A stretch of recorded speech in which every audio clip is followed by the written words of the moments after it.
ali a questão das camisetas e pegue a sua camiseta, né? Procure para pegar a sua camiseta, né? E os irmãos, a maioria, eu acredito que já fizeram o pagamento. Vamos estar aqui todos juntos, uniformizados, adorando a Deus, e será uma bênção, amém? Vamos abrir as nossas Bíblias, por gentileza, no livro do Atos dos Apóstolos. E hoje eu quero estar dando continuidade sobre um tema que nós iniciamos com a igreja, e hoje eu quero estar dando continuidade a esse tema. Queridos, nós fizemos essa parede aqui atrás, porque nós estávamos tendo um problema, né, de infiltração aqui atrás, e graças a Deus deu tudo certo. Ainda estamos na fase de conclusão, né? Fizemos e ainda não negociamos a pintura, porque nós iremos fazer, se Deus assim permitir, né? E Deus é bom, e eu quero aqui, né, justificar a igreja, porque nós estamos destinando os recursos da igreja em investimento à igreja, mas também investimento a famílias, né, ao trabalho missionário, que agora nós vamos estar fortalecendo mais com a equipe de missões à frente, e a igreja está rompendo, e os recursos estão sendo destinados para o crescimento da obra, amém? Né, nós temos um custo de aluguel, a igreja tem um custo de aluguel, mas o restante é sempre voltado para as famílias, né, voltado para a igreja, como retorno para a igreja. E assim nós estaremos dando continuidade em nome de Jesus, né, e que a igreja continue avançando, o reino de Deus avançando, e você é um mantenedor, você é um investidor da obra de Deus, tem sustentado a obra de Deus, e que Deus continue abençoando a sua vida, amém? Dito isso, vamos ler a palavra do Senhor, que está lá em Atos, no livro do Atos, capítulo de número 2, verso de número 42, amém? Quantos encontraram, digam: eu amo a Bíblia. Glória a Deus. Palavra do Senhor Jesus. E perseveravam na doutrina dos apóstolos, e na comunhão, e no partir do pão, e nas orações. Oremos ao Senhor. Santo Deus, Pai, aqui estamos nós diante do Senhor, com temor, com tremor, diante da Tua presença, Pai. A Tua igreja, Senhor Jesus, veio nessa noite, meu Pai, Te adorar. Veio nessa noite, meu Pai, entregar as suas vidas em sacrifício vivo, santo e agradável a Ti. Que nessa noite o Senhor, meu Pai, venha, Senhor Deus, oh Deus, receber a nossa adoração, o nosso louvor, nossa vida em adoração ao Senhor. Fala em cada coração, oh Deus, Senhor Deus, haja no meio do Teu povo, no meio da Tua igreja, que possamos entender a Tua palavra, oh Senhor Jesus, viver a Tua palavra, proclamar a Tua palavra, e que o Teu nome seja engrandecido. Receba toda a honra, toda a glória, todo o louvor e toda a adoração nessa noite, em nome de Jesus. Podeis assentar, querido, adorando a Deus, exaltando o nome santo do Senhor, amém? Meus irmãos, o texto que nós lemos, nós já trabalhamos ele em uma série de ministrações e pregações. Mas hoje, novamente, porque é a Santa Ceia do Senhor, me veio na minha mente, no meu coração, né, trazer à igreja, novamente, pontos importantes a serem relembrados, quando nós estamos participando do corpo e do sangue de Cristo, quando nós viemos adorar a Deus. Como a palavra de Deus diz, Paulo escrevendo ao Romanos, capítulo de número 12, verso 1, vai dizer, ele vai clamar, ele vai fazer um clamor à igreja. Ele vai dizer: irmãos, eu clamo, eu rogo a Deus, pela compaixão que há em Cristo Jesus, que apresenteis agora, igreja, filhos de Deus, noiva do Cordeiro, apresentei os vossos corpos, as vossas vidas, em sacrifício, vivo, santo e agradável a Deus, que é o vosso culto racional. Quando nós olhamos para o Antigo Testamento, nós entendemos que o culto nada mais era do que o momento que todos os judeus, eles se reuniam no templo para poder sacrificar a Deus.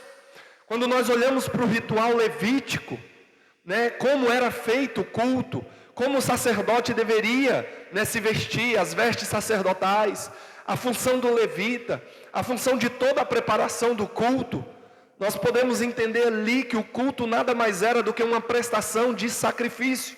A pessoa ia ali oferecer um animal no seu lugar, porque quem deveria morrer seria a pessoa, seria eu, por causa do meu pecado. Porque o homem pecou e destituído agora está da glória de Deus. O homem pecou e ele não tem mais comunhão com Deus. O homem pecou e o seu pecado precisa ser coberto para que, de alguma forma, o homem se torne inocente diante de Deus. Mas aquele ritual levítico nada mais era do que um apontamento, né, do que uma alusão mostrando, apontando, direcionando ao Messias que viria, ao Cristo que desceria da sua glória, que andaria entre os homens, que viveria com os homens, né? Porque ele, sendo Deus, a palavra de Deus diz, ele não usurpou ser igual a Deus, mas antes ele se fez servo, e ele veio a este mundo, ele andou neste mundo, ele teve contato com homens mortais, pecadores, imperfeitos, e a palavra de Deus diz que ele em tudo foi perfeito. E ele, sendo perfeito, ele foi levado ao julgamento, ao sinédrio, para ali eles decretarem uma pena de morte sobre o nosso Cristo. E quando Jesus está ali, naquele momento, né, sendo julgado, tinha do lado um ladrão, por nome de Barrabás, que cometeu homicídios, cometeu coisas horríveis, coisas que pela sociedade era colocado como hediondas, crimes cruéis, bárbaros. E esse Barrabás era a figura minha e sua, a nossa figura como homem, como ser humano. E a palavra de Deus vai dizer que ali naquele lugar, as pessoas, né, através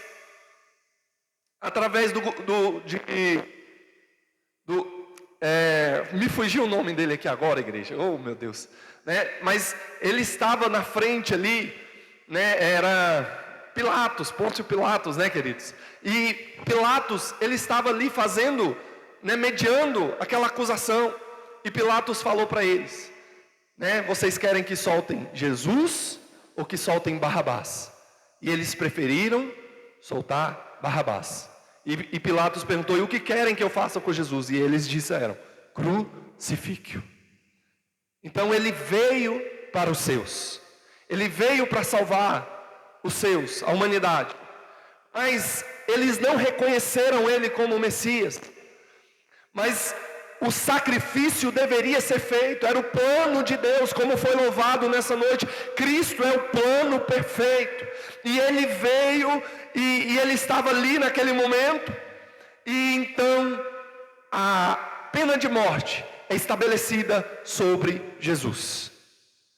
Eles falaram, crucifique-o, mate Jesus e soltem Barrabás, mostrando que eu e você, sendo pecadores, falhos, que cometemos crimes hediondos contra Deus, por causa do pecado, porque Deus, sendo puro de olhos, Ele não pode contemplar o pecado, mas o homem pecou, e esse pecado foi a desgraça da humanidade.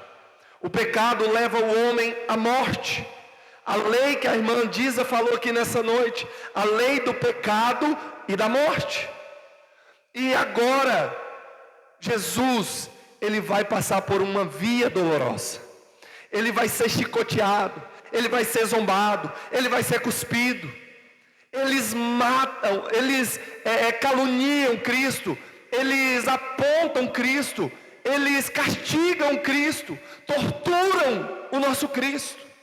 E ele passa por aquela via, por aquela trajetória, até o Monte Caveira, até o lugar da crucificação, até um lugar chamado Gólgota, que ali ele, Cristo, foi crucificado. E a palavra de Deus diz que ele sendo crucificado, ele diz naquela cruz: Pai, não leve o pecado deles em conta. Perdoe-os, porque eles não sabem o que fazem. O Cristo sendo crucificado, o Cristo que foi torturado, que foi apedrejado, que foi morto, sendo Ele perfeito em tudo, Ele diz na cruz: Pai, perdoe-os, porque eles não sabem o que fazem. E ali o plano salvífico é concretizado. Jesus na cruz, na sua última palavra, Ele diz: Tetelestai, está consumado. Essa palavra significa está paga. A dívida que era contrária minha e sua está pago, foi consumado na cruz. E Jesus morre na cruz. E a palavra de Deus diz que acontece 3 coisas quando Jesus morre. Primeira coisa, mortos ressuscitam. Pessoas mortas, milagres, maravilhas acontecem. E aqueles que estavam mortos se levantam e vêm e entram na cidade. Mortos ressuscitam.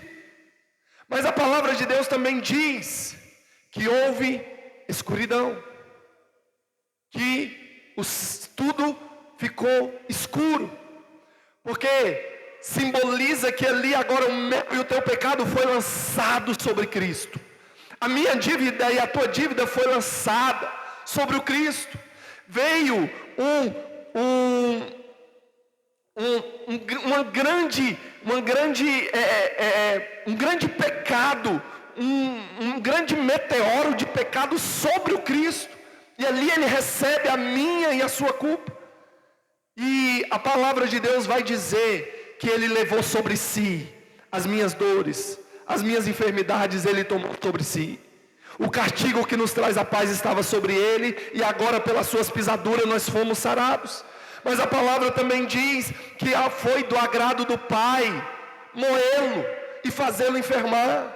Então Deus mata o seu próprio Filho na cruz, pelo meu e pelo seu pecado. Porque o que matou Jesus na cruz não foi a lança do soldado romano, não foi os cravos, não foi a coroa de espinhos. O que matou o meu e o seu Cristo foi o meu e o seu pecado. Amém, igreja? Vocês estão entendendo? Então Jesus morre. E a terceira coisa que acontece, a palavra de Deus diz que é um grande terremoto. E nesse terremoto, nesse tremor de terra, o véu do templo se rasga de alto a baixo. O véu do templo era o lugar onde o sacerdote, uma vez ao ano, ele passava além do véu para chegar no lugar santíssimo, ou santo dos santos, para ali oferecer um sacrifício. Oferecer um animal puro, sem mancha, sem mácula, perfeito a Deus. Era o sacrifício da expiação, o sacrifício do pecado do povo. E ali ele fazia aquele sacrifício, ele entrava naquele lugar uma vez ao ano para apresentar aquele sacrifício a Deus. Só que a palavra de Deus diz que aquele véu que separava o lugar santo dos santos, ele se rompe de alto a baixo. E agora, meu irmão, simboliza que o véu se rasga. O que quando Jesus morre na cruz, o véu se rasga. A separação que havia entre o homem e Deus, agora não existe mais. Agora a palavra, o escritor aos Hebreus vai dizer, agora eu e você podemos entrar com ousadia no santo dos santos e falar com o nosso Pai. Entrar não de qualquer forma, não entrar acanhado, não entrar com medo, mas é com ousadia diante de Deus. Hoje nós temos acesso ao Pai, nós podemos clamar a Ele, e Ele nos ouve, e Ele nos responde, e Ele é fiel e justo para nos abençoar, cuidar, zelar, fortalecer o seu povo, a sua igreja. Amém, igreja? Então, o nosso Cristo, Ele morre, Ele padece na cruz. E essas 3 coisas acontecem. Mas ele diz que iria morrer, mas ao terceiro dia ele iria ressuscitar. Você pode dar um glória a Deus por isso? Porque o Evangelho, meu irmão, consiste na morte de Cristo, mas também consiste na ressurreição. Porque Ele morreu, Ele levou o meu pecado, Ele levou as minhas iniquidades, Ele levou, a minha falha, Ele pagou a dívida que era contrária a mim e a você, morrendo, e glória a Deus por isso. Mas se Ele morresse, meu irmão, e ficasse por isso mesmo, de nada adiantaria, porque ainda nós tínhamos uma dívida com Deus, ainda nós tínhamos uma dívida do pecado que nos levaria à perdição, que nós novamente, como Adão lá no Éden, pecaríamos novamente contra Deus, porque nós somos carnais, imperfeitos, falhos, e nós novamente desobedeceríamos à orientação de Deus, porque a nossa inclinação ainda, ela está fadada ao erro, ao pecado. A nossa natureza ainda está fadada ao erro, ao pecado.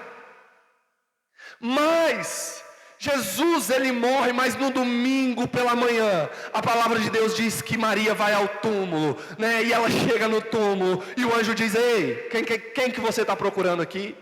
O que é que você está procurando entre os mortos? Aquele que vive. Por que você está procurando, Maria? O teu Cristo, o meu Cristo ressuscitou. Ele ressuscitou, ele venceu a morte, ele venceu o pecado, morrendo na cruz, mas quando ele ressuscita, ele vence a morte.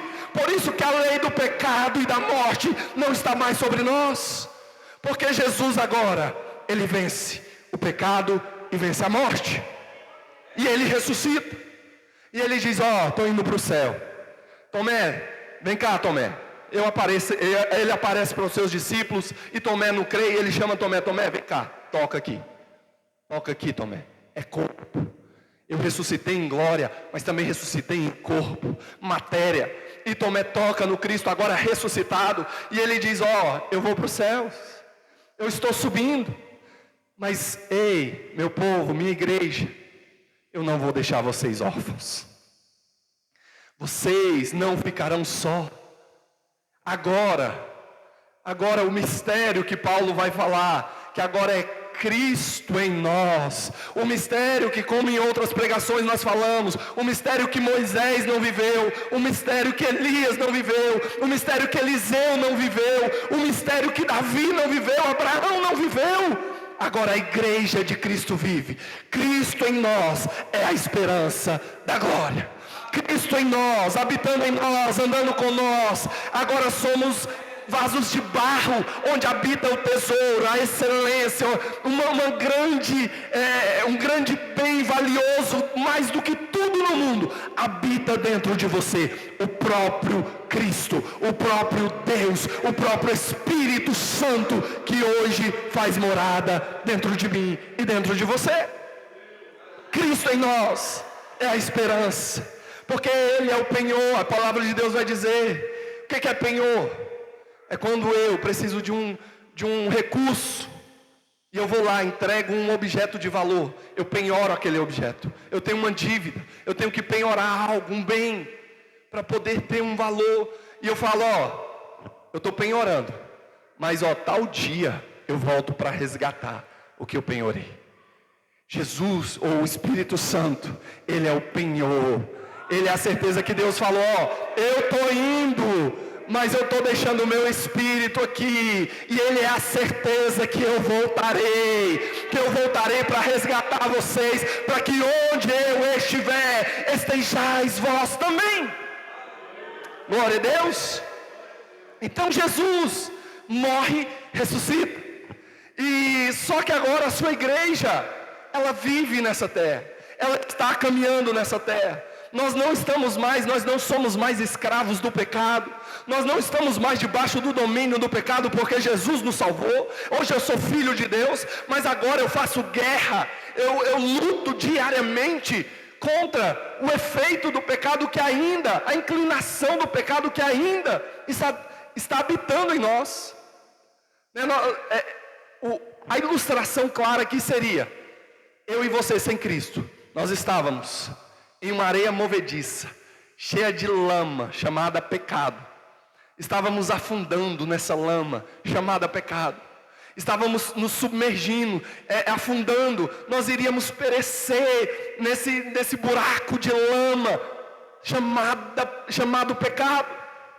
Mas a graça nos alcança, onde o Evangelho nos é pregado. E esse Evangelho é uma corda que Jesus lança para nós e fala: agora vem, eu vou puxar vocês, eu vou salvar vocês desse lamaçal chamado pecado. E eu vou te trazer agora para sentar entre os príncipes e princesas de Deus. Vocês cearão comigo, estarão nas bodas do Cordeiro, estarão comigo no paraíso. E Ele lança essa corda chamada graça. E eu e você, pela graça, nós somos conduzidos a Cristo, ao lugar seguro, ao lugar de salvação. Nós somos conduzidos à rocha inabalável. Amém? E agora nós estamos nessa rocha. Não estamos mais no domínio do pecado. Só que ainda existem resquícios do pecado em nós. Porque nós estávamos na lama. Quando nós saímos da lama, a lama ficou impregnada.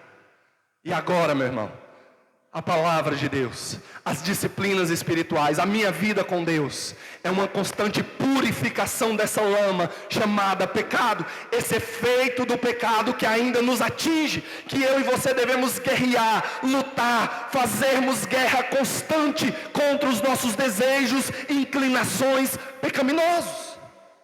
E devemos lutar contra a carne. A palavra de Deus fala que nós estamos em uma guerra onde o Espírito está militando contra a carne e ambos se opõem um ao outro. E o que nós alimentamos é o que está prevalecendo em nossa vida. Por isso, meu irmão, se nascemos de novo, também andemos em novidade de vida. Se nascemos em Cristo, com Ele também possamos andar, viver, nos fortalecer nele. Como o texto diz, que é Ele que opera em nós, tanto querer como realizar. É Cristo que faz em nós. Ele que nos leva a uma vida de querer, de intensidade, de busca, de constante dedicação pela presença dEle. Né? E Ele realiza em nós a sua vontade soberana. Mas Ele também diz anteriormente, dizendo, né, perseverem, lutem pela fé. Né, estejam fortalecendo a sua fé, a sua salvação, cuidando da salvação. É uma responsabilidade que Ele lança sobre mim e sobre você, para estarmos perseverando, né, nas doutrinas espirituais, buscando em Deus oração, leitura da palavra, uma vida de dedicação nos cultos, no jejum, na intercessão, orando, clamando, me purificando cada dia mais em santificação a Deus. Amém? E a Bíblia vai dizer que agora a igreja, ela persevera.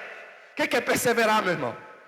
Não é se acomodar, não é estar estagnado, não é estar na inércia espiritual, mas é se mover, é agir, é ter uma busca constante por Deus, é entrar no Santo dos Santos com ousadia, é ir além do véu, é dizer: Senhor, agora eu quero me fortalecer mais do Senhor, eu quero buscar mais do Senhor, eu quero viver tudo que o Senhor tem para a minha vida, com amor, com vontade, com integridade, né? Me doando por completo ao Senhor.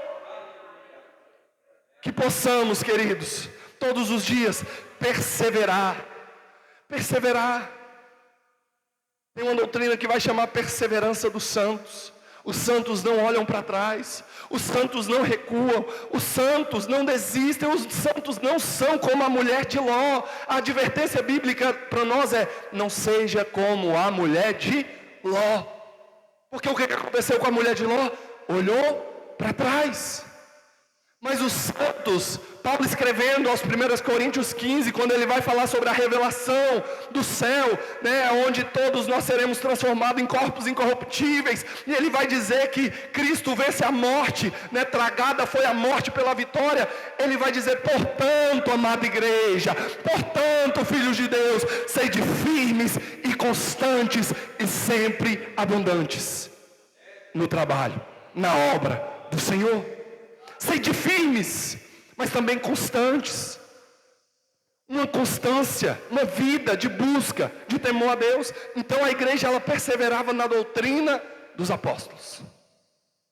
Elas perseveravam em uma busca constante por Deus. E doutrina é o que? Ensinamento. Nós já trabalhamos sobre esse tema. Doutrina é a palavra de Deus sendo apresentada de forma correta, de forma bíblica, de forma cristocêntrica à igreja. Um ensinamento das escrituras coerente, correto. A Bíblia vai dizer que é a sã doutrina, ou seja, uma doutrina sadia, uma boa doutrina. E o contrário dessa doutrina boa é a doutrina de demônios. É a doutrina, né, que perverte. É a doutrina que leva a igreja à perdição, a uma vida totalmente deturpada, não coerente com a palavra de Deus. Há uma interpretação totalmente errônea de acordo com a palavra de Deus. Mas que possamos perseverar, como o apóstolo Paulo diz para Timóteo: Timóteo, prega a palavra, em tempo e fora de tempo, exorte, redargua, porque virão dias difíceis, porque virão dias onde não suportarão a sã doutrina. Mas que eu e você, meu irmão, venhamos ter amor pela essa sã doutrina, pela essa sã palavra, e que possamos fortalecer nossas vidas na palavra de Deus. Mas eles também estavam juntos na comunhão. Comunhão também trabalhamos, e devemos estar unidos, porque a igreja do Senhor, ela reflete o próprio Cristo. Vocês serão, de fato, meus discípulos, se amares uns aos outros. Um novo mandamento eu vos dou: amai-vos uns aos outros. Se amem, porque se vocês se amarem, estarem juntos, tiverem tudo em comum, o mundo olharão para vocês e dirão: de fato, ali são filhos de Deus, ali são discípulos de Deus, ali são testemunhas de Deus. E como eu já disse aqui também, o que é testemunha? Apóstolo Paulo diz: sacrifício vivo, santo e agradável a Deus. Testemunha é mártir.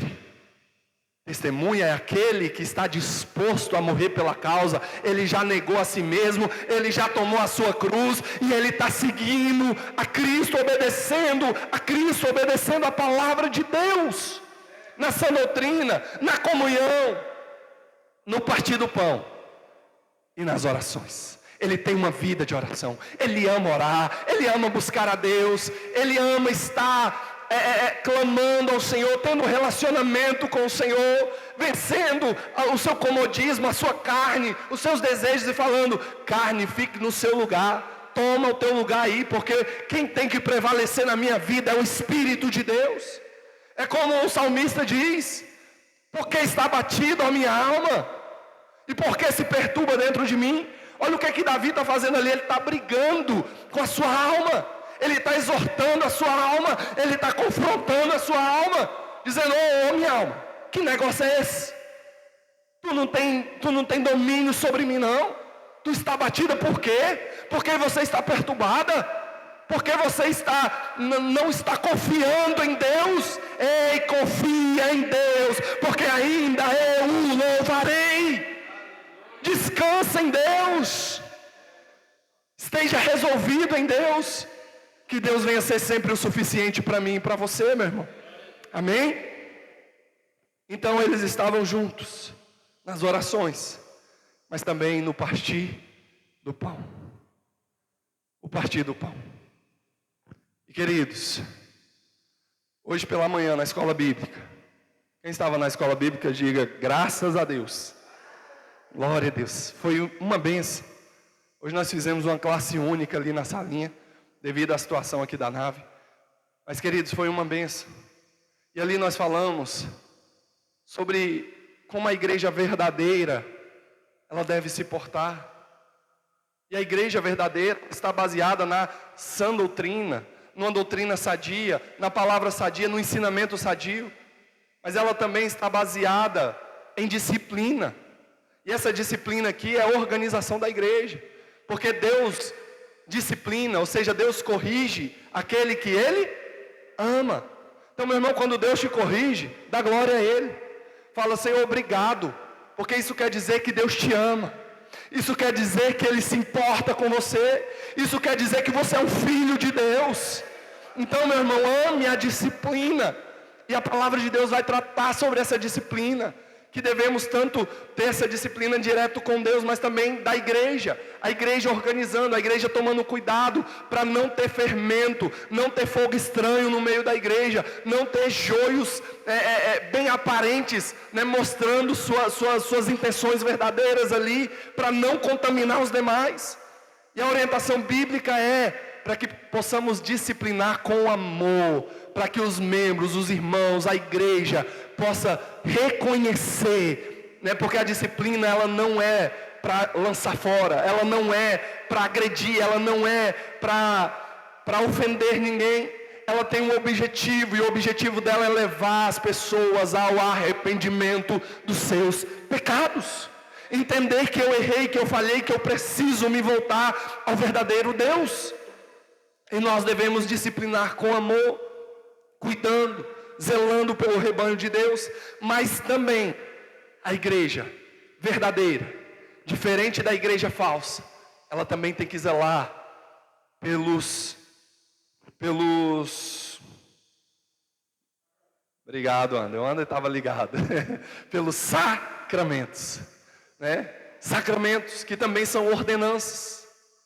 E a definição de sacramento refere-se a um rito, uma cerimônia sagrada, algo sagrado. Considera um sinal visível da graça divina, instituído por Jesus Cristo e confirmado à igreja. Esses ritos são ritos como canais dos quais a graça de Deus é concedida aos fiéis. Então a graça de Deus nos é concedida através de 2 sacramentos bíblicos, do qual nós cremos, do qual nós estamos alicerçados. E o primeiro sacramento é o partir do pão, é a Santa Ceia do Senhor. É o sacramento que hoje eu e você vamos participar, e nós devemos discernir esse sacramento, entender o que é esse sacramento, o que é que eu estou bebendo, o que é que eu estou comendo, o que é esse simbolismo, o que é essa mesa. É um sacramento. O segundo sacramento é o batismo. É o dia que eu e você nascemos de novo. É o dia que nós fomos tocados pelo Espírito Santo de Deus. E que Ele, com a sua graça, com o seu amor, com a sua misericórdia, tocou o meu e o seu coração e falou: agora você é um filho de Deus. Porque o meu Espírito, o Espírito de Deus falou com o meu Espírito que agora eu sou filho de Deus. Que agora eu nasci em uma nova criatura. E agora eu não pratico as velhas coisas, porque as coisas velhas ficou para trás. E eis que tudo se fez novo. E agora eu sou um novo homem, uma nova mulher em Cristo Jesus. E você nasceu de novo. Foi esse dia, meu irmão, que Deus te salvou. Você foi batizado, porque aquele que crê e for batizado será salvo. Então, meu irmão, eu e você fomos batizados nesse Espírito Santo que habitou em nós. E nós evidenciamos isso através do batismo nas águas. Quando nós levamos os nossos irmãos, né, entendendo, tendo um entendimento da palavra e falando: Senhor, de fato eu quero servir ao Senhor, de fato eu faço, né, esse compromisso em público, que agora eu vou andar nos caminhos do Senhor. E nós batizamos os nossos irmãos, simbolizando que agora o velho homem está ali, morto, né, que nós estamos mortificando, não estamos mais sobre a prisão do pecado, mas agora nós vencemos o pecado em Cristo Jesus e nascemos para a glória de Deus, porque Jesus diz para Nicodemos: Nicodemos, o que é nascido da carne é carne, mas o que é nascido do Espírito é Espírito. E eu e você fomos nascidos do Espírito de Deus, e é um sacramento, é uma ordenança de Cristo Jesus. E de fazer discípulos, batizando em nome do Pai, do Filho e do Espírito Santo. Então nós batizamos em nome do Pai, do Filho e do Espírito Santo. Só que o partir do pão também é um sacramento. É um sacramento do qual a igreja participa juntos, em comunidade, para dizer: Senhor, nós estamos inseridos nesse corpo. Eu faço parte desse corpo. Eu faço parte dessa família. Ei, eu faço parte da noiva. Eu faço parte das virgens que vão morar no céu. Eu faço parte do trigo que não se misturou com o joio. Eu faço parte dos filhos de Deus que agora irão morar com Cristo nos ares. Porque agora os meus frutos são dignos de arrependimento. De fato eu pequei, de fato eu errei, de fato eu não sou merecedor, mas obrigado porque a tua graça me basta. Porque o teu amor se aperfeiçoa na minha imperfeição. Porque o teu amor se aperfeiçoa dentro de mim. Como Paulo ali vai dizer: 3 vezes orei ao Senhor. Imagina, meu irmão, 3 vezes falar com Deus: Deus, tira esse espinho da carne. Tira isso dentro de mim. Tira isso de mim. Me ajuda nessa minha dificuldade. E o legal, meu irmão, é porque Paulo orou 3 vezes. E 3 vezes, de oração, Deus já o respondeu. Quantas vezes a gente ora, clama a Deus, e Deus, deixa a gente ali, muito tempo ali, esperando aquela resposta. Mas Paulo tinha uma vida de intimidade, ele vai dizer: 3 vezes eu roguei ao Senhor, eu clamei ao Senhor, e pedi: Senhor, tira esse espinho, Senhor, tira esse espinho, Senhor, me ajuda, Pai. Aí Deus falou para Paulo: Paulo, eu não vou tirar. Paulo, a minha graça, ela é o suficiente, ela te basta. Ei, Paulo, faça guerra contra esse espinho. Ei, igreja, faça guerra contra aquilo que te ofende, contra aquilo que te tira da presença, contra aquilo que quer derrubar a tua vida, contra aquilo que é a tua fraqueza espiritual. Ei, faça guerra, porque a graça do Senhor te basta, e o poder dele se aperfeiçoa na sua fraqueza.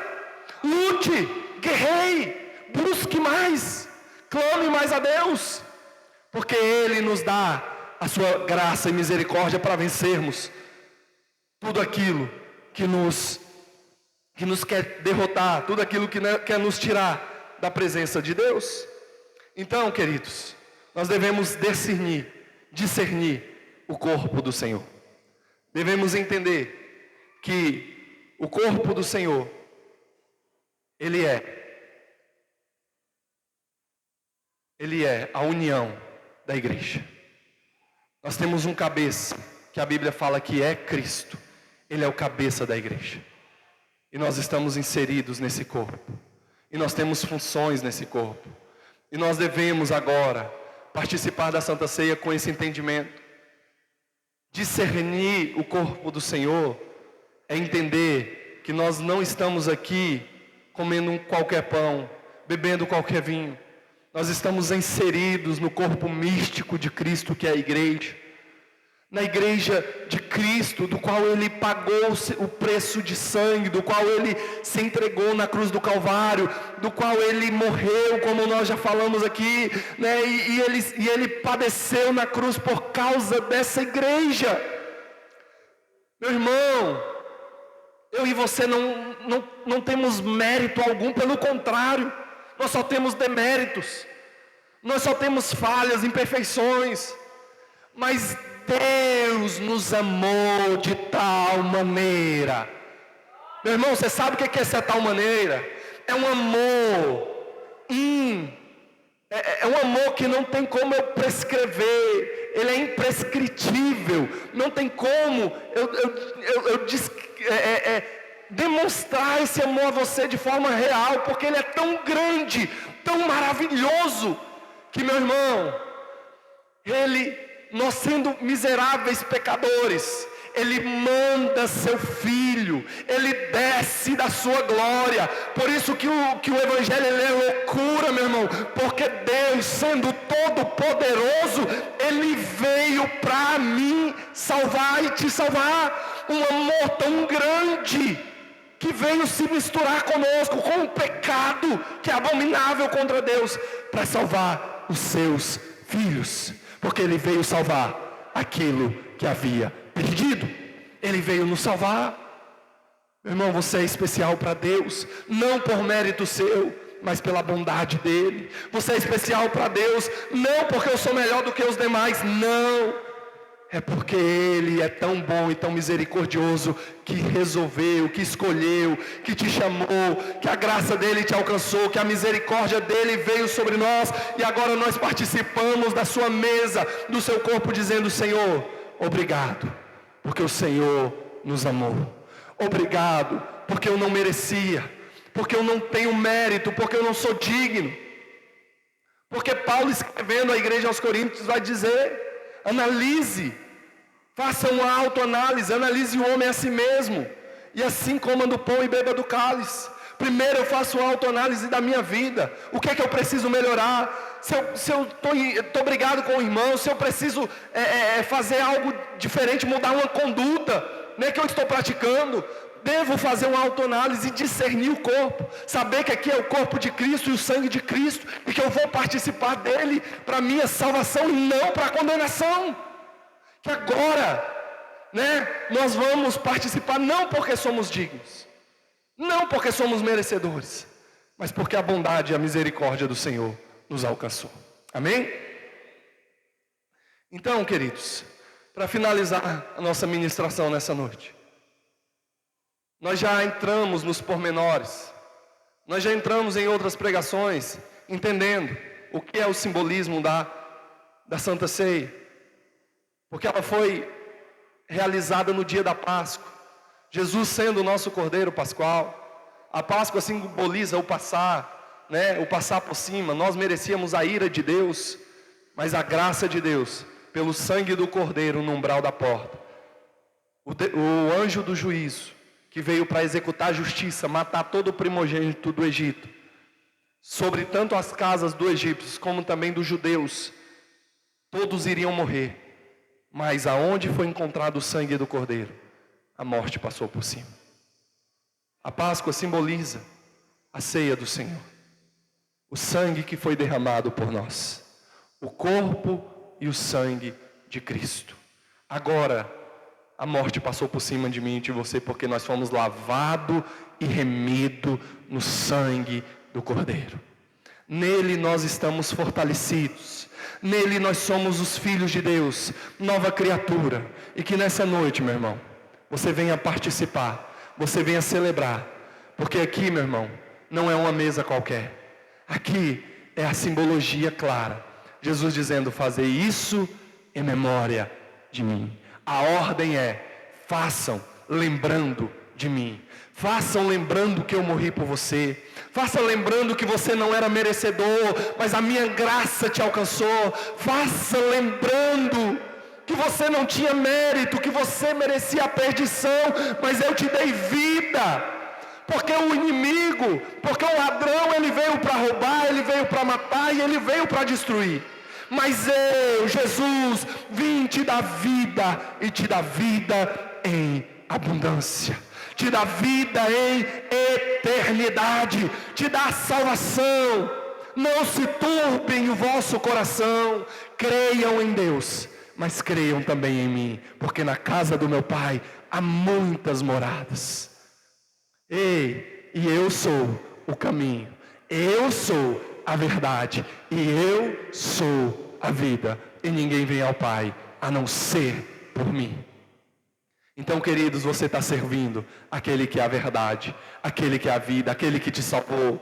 E hoje, mais uma vez, igreja, nós iremos participar como irmãos, tendo comunhão uns com os outros, amando uns aos outros, cuidando uns dos outros, sendo uma família de Deus. Por isso que eu sempre peço, e vou pedir de novo, igreja, vamos repetir. Igreja não é um lugar para você frequentar. Igreja é uma família para você pertencer. Aqui é uma família para nós pertencermos. O corpo de Deus, os filhos de Deus, reunidos, adorando ao nosso Pai. Amém? Se coloque de pé, por gentileza. Eu convido Pastor Lúcio, por gentileza, fica ao meu lado aqui.